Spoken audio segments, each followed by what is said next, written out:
আসসালামু আলাইকুম, স্বাগতম জানাচ্ছি সবাইকে।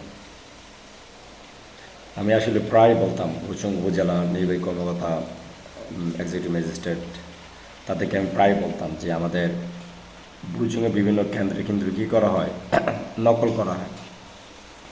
তো বিশেষ করে সরকার থেকেও কিন্তু সাংবাদিকদের নিষিদ্ধ করা হয়েছে যে পরীক্ষার হলগুলোতে প্রবেশ করা। তো পরীক্ষার হলগুলোতে প্রবেশ করা নিষিদ্ধ করা হয়েছে কেন জানেন?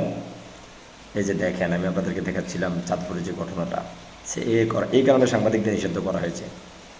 সাংবাদিকরা সত্যটা প্রকাশ করবে, এটাকে যেন করতে না পারে, এই কারণে কিন্তু সাংবাদিকদের নিষিদ্ধ করা হয়েছে। 200 ফুট দূরে রাখতে বলছে আমাদেরকে।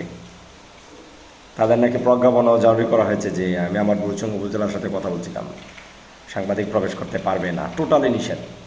তারপরও আমি এইবার যথেষ্ট কিন্তু প্রমাণ দিয়েছি। হ্যাঁ, আমাদের বুড়িচংয়ের হয়তো আমাকে ওই জায়গা মতো যাইতে দেয় নাই, কিন্তু এক্সপেল মোটামুটি হয়ে গেছে অনেকগুলা।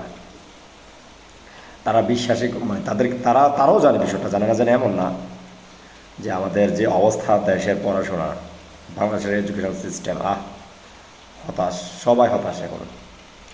আসলে মূল উদ্দেশ্য সরকারের কিংবা প্রতিটা প্রতিষ্ঠানের যে শতভাগ পাস দেখানো, এখন আর আগের মতো কোনো সিস্টেম নেই। আপনারা দেখছেন তো চাঁদপুরের যে ঘটনাটা, এটিএন নিউজে।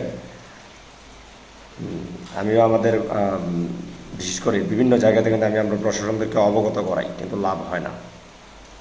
হাতে নাতে ধরতে চায় সাংবাদিক। দেখছেন তো, প্রমাণ চাইছে সাংবাদিকদের কাছ থেকে, সাংবাদিক প্রমাণ দেখাই দিয়েছে।